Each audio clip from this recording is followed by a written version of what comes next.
آج اس اعتبار سے ایک بڑا اہم دن ہے کہ ایک کینگرو ٹرائل ہو رہا ہے۔ پہلے عمران خان کے ساتھ ظلم ہوا اور 180 سے زیادہ FIRs کے کینگرو ٹرائل ہوئے۔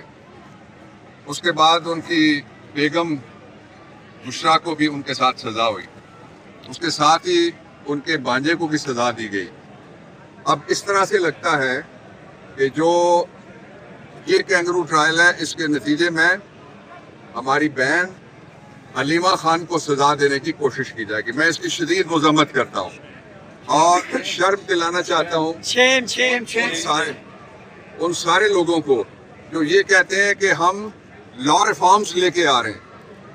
لا ریفارمز والوں، میں تمہیں یہاں کھڑے ہو کے اور حلیمہ خان ہم تمہیں کہہ رہے ہیں اڈالہ کے باہر کہ پہلا لا ریفارم یہ ہے کہ قیدیوں کے بارے میں قرآن حکیم میں 2 جگہ آیا ہے کہ ان کے ساتھ حسن سلوک کرو، ایک جگہ آیا ہے اور رحم کرو۔ تو ان کے خاندان کو ملنے کی اجازت نہیں ہے۔ حلیمہ خان یہاں مورچہ لگائے بیٹھے رہتی ہیں، ان کی بہنیں بیٹھی رہتی ہیں، آپ لوگ آتے ہیں۔ میں آپ سب کو سب کی طرف سے شاباش دینا چاہتا ہوں جو آتے ہیں یہاں پہ۔ دوسرا جو ہے وہ یہ ہے کہ جو بھی ٹرائلز ہو رہے ہیں، ان ٹرائلز کے اندر جو دہشت گردی کی دفعہ 3C ہے، اس کے اندر ایک پرووائزو ہے۔ پرووائزو کا مطلب رائڈر ہے، جو اس سے بھی بڑا قانون ہوتا ہے اصلی قانون سے۔ وہ پورا نہ ہو تو پھر کہا یہ جاتا ہے کہ کچھ نہیں ہوا۔ اس میں لکھا ہوا ہے کہ اگر کوئی ریلیجیس پرپزز کے لیے یا اگر کوئی دستوری مقصد کے لیے یا کوئی اگر جمہوری مقصد کے لیے کوئی شخص باہر نکلتا ہے تو وہ اس کا حق ہے، اس پہ دہشت گردی نہیں لگے گی۔ یہ دہشت گردی کی اندر لکھا ہوا ہے، ATA 1997 کے اندر لکھا ہوا ہے۔ اور جو ٹوٹل الزام ہے حلیمہ خان کے اوپر وہ یہ ہے کہ انہوں نے کہا کہ ہمیں باہر نکلنا ہے۔ میں کہتا ہوں ہمیں باہر پھر نکلنا ہے۔ انہوں نے جو کہا تھا میں دوہرا رہا ہوں، اس لیے کہ جب تک عمران خان باہر نہیں آئیں گے ہمیں باہر نکلنا ہے۔ اس میں کون سی دہشت گردی آ گئی؟ جو اصلی دہشت گرد ہیں انہوں نے پہلے KP کا کیا حال کیا اور پھر بلوچستان میں کیا حال ہے، پھر پورے کشمیر کو دہشت گرد قرار دے دیا گیا ہے جعلی نقلی فرضی فارم 47 کی طرف سے۔ اس لیے ہم اس کو بھی مسترد کرتے ہیں۔ جو اس وقت جتنے بھی ٹرائلز ہو رہے ہیں وہ سارے کے سارے اس طرح سے لگتا ہے کہ انصاف کا ترازو عدالتوں کی بجائے SHO کے ہاتھ میں آ گیا، اور جو ترازو ہے اب وہ مقبوضہ ہو گیا ہے، اس کے اوپر قبضہ ہے۔ آپ نے دیکھا کیسے کیسے واقعات ہوتے ہیں۔ غریب کا بچہ ہو تو موٹر سائیکل اٹھانے پہ مار دیا جاتا ہے، باقی جس کو مرضی کوئی اٹھائے اس کے خلاف کچھ نہیں کیا جاتا۔ یہ اسی کو عمران خان نے کہا تھا اور درست طور پہ کہا تھا اور بجا طور پہ کہا تھا، اور یہی وہ نعرہ ہے جس کے اوپر ہم سارے کھڑے ہیں ان کی بہنوں کے ساتھ۔ وہ نعرہ یہ ہے کہ ایک ملک میں 2 دستور نہیں چل سکتے، ایک ملک کے اندر 2 قانون نہیں چل سکتے۔ یہ دونوں قانون چلائے جا رہے ہیں۔ میں چیف جسٹس صاحب سے کہنا چاہتا ہوں کہ پنجاب میں آپ کسی صوبے سے بھی ہوں، چیف جسٹس بننے کے بعد آپ کو پنجاب کی طرف توجہ دینی پڑے گی، اس لیے کہ پنجاب میں لیڈی ڈاکٹر قید ہے، پنجاب میں ینگ لڑکیاں قید ہیں، 20-20 سال 50-50 سال قید ہیں۔ اور اگر اب عمران خان کے خاندان کے باقی لوگوں کے ساتھ ساتھ اس کی بہن کو بھی قید دینے کی کوشش کی گئی تو اس کو قوم قبول نہیں کرے گی۔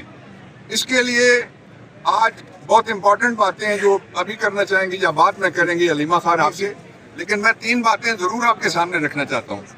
پہلی بات ان میں یہ ہے کہ اس وقت عدالتیں ہمیں ریلیف دینے میں ناکام ہوئی، اور ریلیف ہم کیا مانگ رہے ہیں؟ ہم کسی سے کوئی NRO تھوڑا ہی مانگ رہے ہیں، یا وہاں کھڑے ہو کے جھوٹ تھوڑا ہی بولیں گے کہ یہ بیمار ہے، باہر نکلے گا تو جہاز میں بیٹھے گا اور برگر کھانا شروع کر دے گا۔ یہ نواز شریف کر سکتا ہے، عمران خان سوچ بھی نہیں سکتا، نہ اس کے لوگ سوچ سکتے ہیں۔ ہم یہ کہتے ہیں کہ رسائی دو فوراً عمران خان تک، ان کی بہنوں کو، ان کے بیٹوں کو ٹیلی فونکلی، اور ان کے وکلا کو رسائی دو۔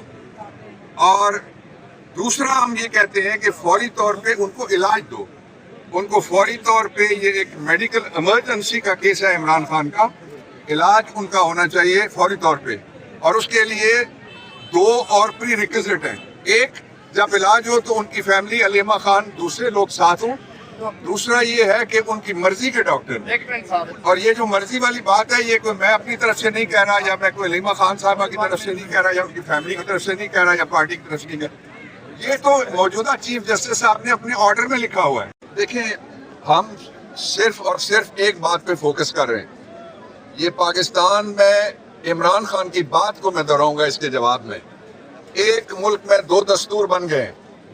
ایک دستور وہ ہے جو ان کے خلاف استعمال کیا جا رہا ہے، علیمہ خان اور عمران خان کی پارٹی، عمران خان کی بہنوں اور ان کے گھر کے خلاف، اور دوسرا دستور وہ ہے جس میں ملزم سارے ان کو کھلی چھٹی ہے۔ عمران خان نے درست کہا تھا یہ جو سیدنا علی کرم اللہ وجہ الکریم کا فرمان تھا کہ ظلم کے ساتھ یہ سماج نہیں چل سکے گا۔ آج آپ دیکھ رہے ہیں کہ ظلم کتنا، وہ کہتا ہے کسی نے کہا تھا کہ ظلم بچے جن رہا ہے کوچہ و بازار میں، یہ جو کچھ ہو رہا ہے سارا یہ اسی پالیسی کا نتیجہ ہے۔ خان افریدی کا کوئی جھگڑا چلا تھا پارلیمنٹ کے اندر، تو کسی نے ہمیں بتایا، ہم نے جا کے خان صاحب کو بتایا، کسی وہ کہہ رہے تھے کہ اگر شہباز شریف آئے تو اس کی اسپیچ نہیں سننی ہے، آپ نے پروٹیسٹ کر، کیونکہ عمران خان کے ساتھ ظلم ہو رہے تھے۔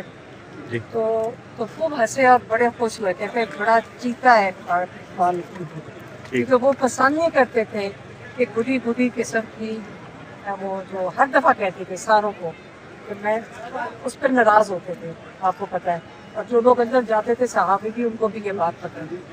تو اقبال افریدی کو تو جیتا ہے، اگر عمران خان اور ہم سارے کو اپریشیٹ کر رہے ہیں، وہ ہمیشہ یہاں پہ بھی ہمارے ساتھ ہوتے ہیں، یہاں پہ ٹیوزڈے کو، اور دیکھیں یہ وقت ہے، یہ ایک قسم کی جنگ ہے ظلم کے خلاف، اور لیکن وہ جو پارلیمنٹ میں بیٹھتے ہیں تو ان کا فورم پوائنٹ آؤٹ کرتے ہیں، سسپینڈ کر دیا تھا اسپیکر نے ان کو اسمبلی سے۔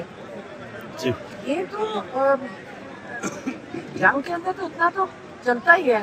اب کیوں کیا گور صاحب سے آپ یہ پوچھے کہ انہوں نے کورم کی نشاندہی تو ایک بالکل انہوں نے اسی پر ان کو نشانہ بنایا گیا، لیکن شوق آج میں انہوں نے اڈیالہ کے بعد جو لڑائی جھگڑے ہیں ان کا بھی ان کو جو ہے ذمہ دار ٹھہرایا ہے۔ گرمی کے اندر 10 اور جھگڑے ہوئے تھے، یہاں تو روز جھگڑا ہوتا ہے، کیا مطلب ہے جھگڑا؟ تو نہیں، ان کو ذمہ دار ٹھہرایا گیا ہے کہ آپ کی وجہ سے یہ جو کہہ رہی ہے نا، یہ تو گرم رکھنے کا ایک بہانہ۔ دیکھیں صحافیوں نے کیا کیا ہے پولیس والے کے ساتھ لاہور میں، بس دعا بھی کوئی نہیں تھا، اس لیے اس کو چھوڑیں، یہ سائڈ ایشو ہے۔ اصل ایشو یہ ہے عمران خان، اس کے خاندان، اس کی پارٹی، اس کے عوام کے ساتھ کیا سلوک ہو رہا ہے، اس کے اوپر یہ بات ہے۔